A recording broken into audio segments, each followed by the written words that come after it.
Nizere ko mumeze neza aho muri hatandukanye, nizere ko mutangiye umwaka wa 2022 mumeze neza cyane.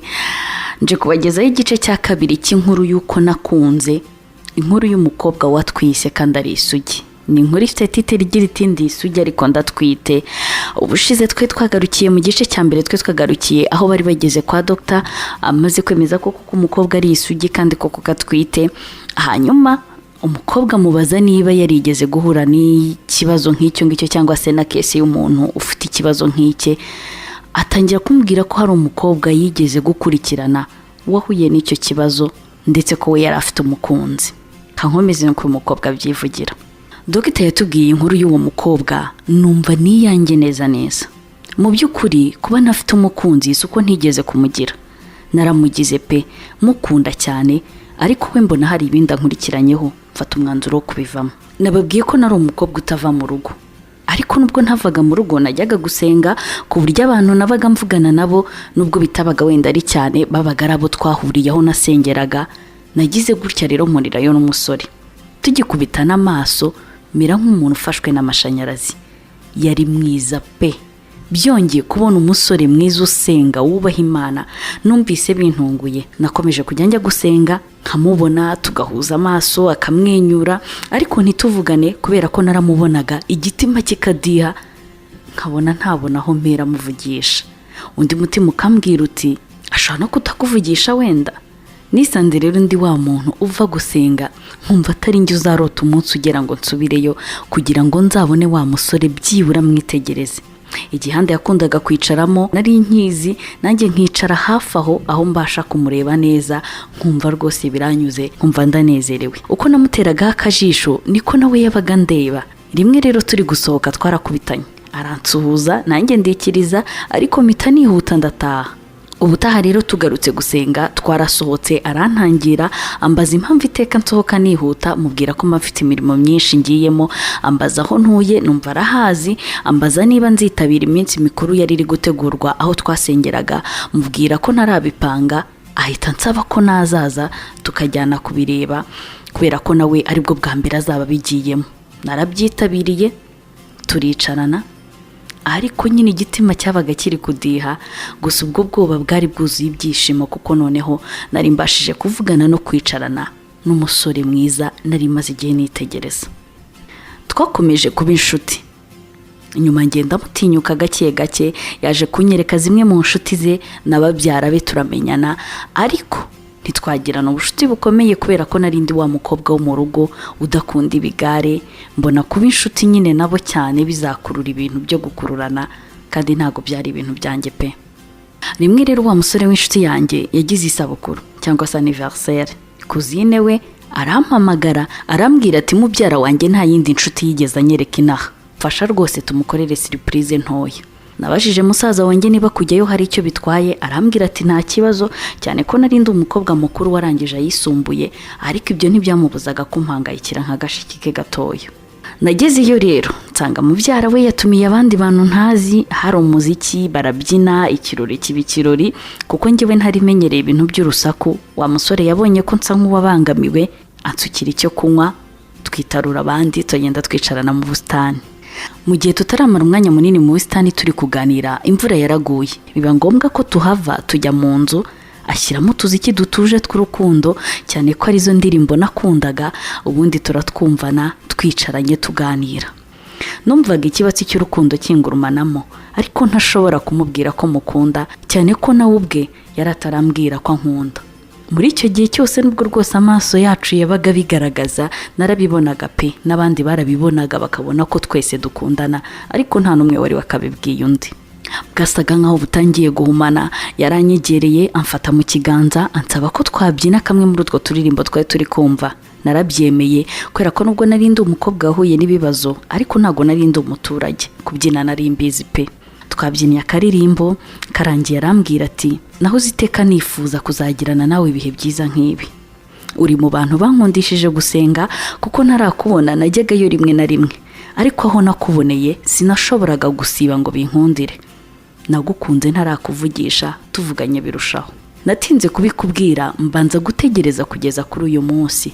umusore yarabimbwiye numva ameze nk'uri kubonekerwa kuko naramukundaga pe, naramwitegereje ndamubwira nti nanjye watumye nkunda gusenga birushijeho ku buryo nashoboraga no kujyayo ntameze neza kugira ngo byibura mbashe kukubona. Muri uko kubwirana ayo magambo meza ariko harimo n'uturirimbo twiza dutuje tw'urukundo, ahantu heza cyane hari amatara atuje ubona ko hari romantike pe, twisanze twasomanye. Ari nako hakirimo twa turirimbo dutuje twaratwawe, sinzi uko byagenze, numva ameze nk'uri mu yindi si.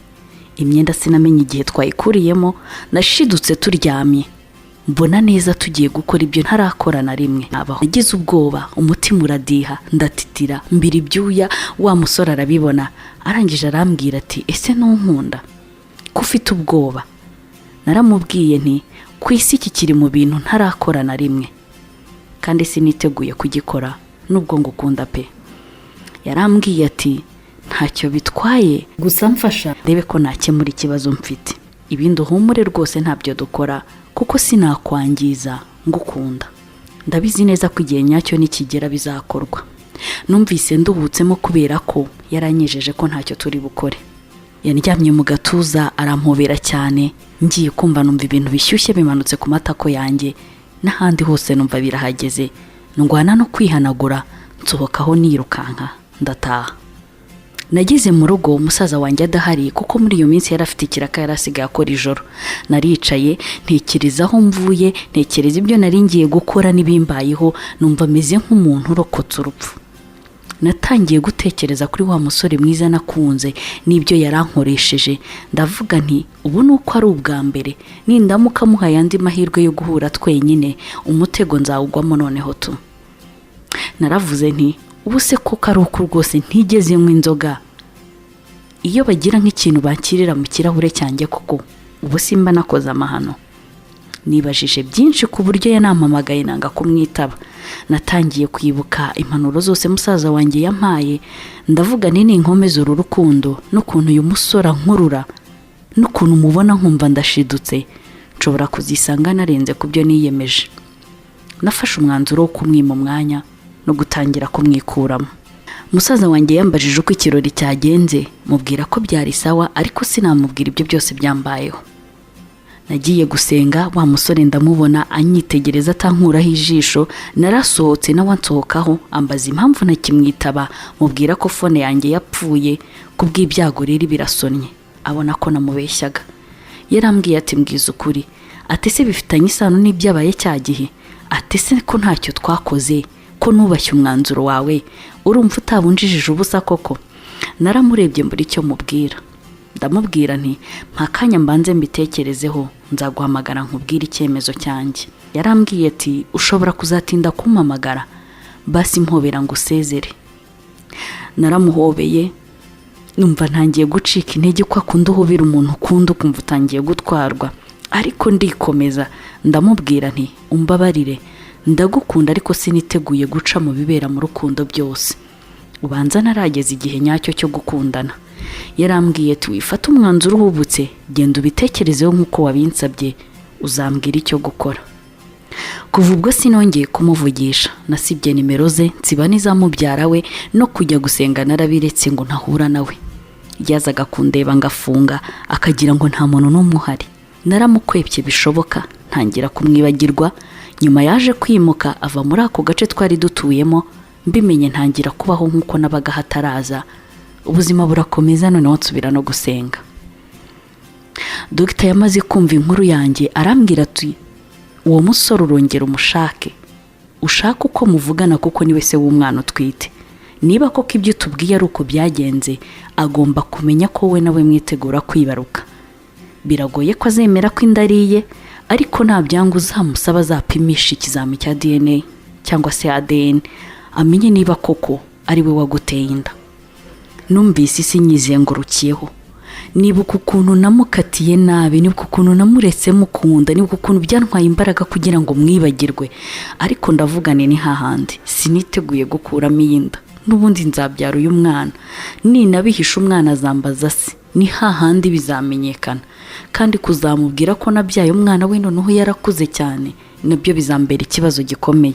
naramushatse mushakira ku mbuga nkoranyambaga kuko nari narasibye nimero ze n'iz'abantu be ba hafi, musaba ko twabonana abanza kwanga kuko namubabaje kubera ko twatandukanye ari njye biturutseho, dutandukana nabi kandi ntacyo azi yankoreye. Nakomeje guhatiriza ngera naho nshakisha wa mubyara we musaba ko yamfasha akaduhuza, maze ambera imfura arabikora araduhuza. Umusore namubwiye inkuru yanjye yo gutwita kandi nkiri isugi, mubwira ko na Dr akeka ko ari we wanteye inda. Arambwira ati sinshaka kwizera ibyo bintu, nabwirwa n'iki kutanyiciyeho kubera ko wari wabonye undi ukwitaho none akaba yagukatiye ukabuje kungerekaho iyo nda.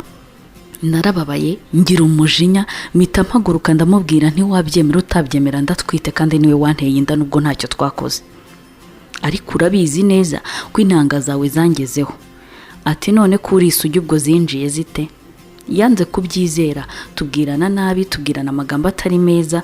Ndamubwira ni noneho hari ibizami bigaragaza ko umwana ashaka kuba uwawe cyangwa atari uwawe, uzakoreshe ADN cyangwa se DNA test ubundi urebe niba uyu mwana koko ntwita ari uwawe.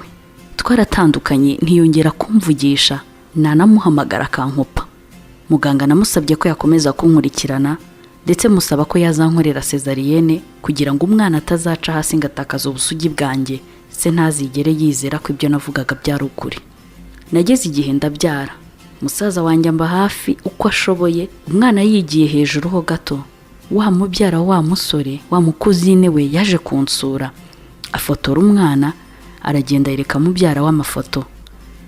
Amubonye abona ko umwana bafitanye ishusho, akomeza kwinangira. Gusa mubyara waramuhatiriza ati niba utabyizera koko basi koresha DNA test byibura umenye niba kuko ari umwana wawe, nusanga atari uwawe ubwo nyine uzaba uruhutse, nusanga ari uwawe kandi umenye uko byitwaramo.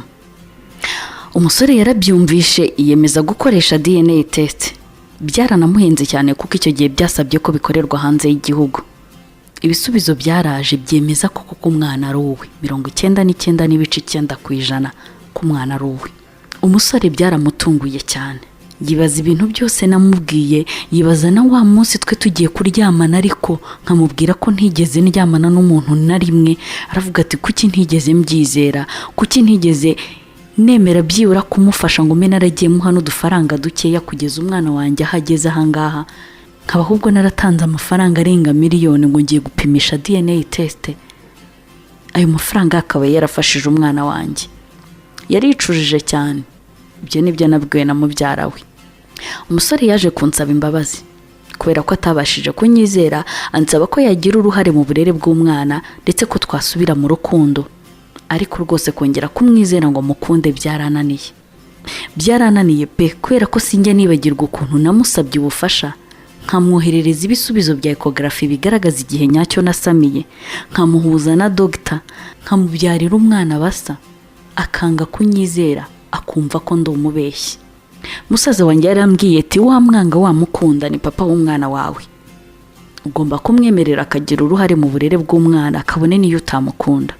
Nageze aho ndiyakira ndamwemerera, mwemerera ko yajyaza kureba umwana we akanamwitaho akagira ibyo atanga nk'umupapa nyine ugomba kwita ku mwana we. Gusa kumukunda byaranze pe, numva mfite ubwoba ko yazongera kuntererana. Nta kintu kinyizeza ko noneho yanyizera, numva naramutakarije icyizere pe.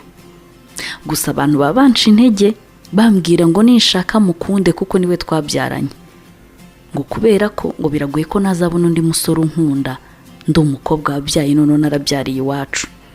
Ati ikindi kandi nta n'umusore n'umwe uzigera wemera ko ndi isugi kandi narabyaye. Kugeza ubu ndacyari njyenyine n'umwana wanjye, sindongera kumva nakunda na rimwe. Ese ubu nzongera nkunde? Ese nzababarira papa w'umwana wanjye? Ese byansaba iki? Nakora iki kugira ngo numve mbohotse mubabariye koko, nongere kumukunda nka mbere nk'uko namukundaga? Sinzi niba bishoboka. Ni ikibazo nanjye nkihanganye nacyo kugeza kuri uyu munsi. Ngiyi inkuru yanjye yuko nakunze. Murakoze. Nizere ko rero mwayumvise. Iyo ni parte ya kabiri cyangwa se igice cya kabiri cy'inkuru y'uyu mukobwa cyangwa se umubyeyi watwise akabyara akaba ari isugi. abantu benshi mwagiye muvuga ngo ese ni Bikira Mariya, ngo ese ngo ni inkuru ya Bikira Mariya, ngo ibyo ntabwo bibaho, ntabwo bishoboka.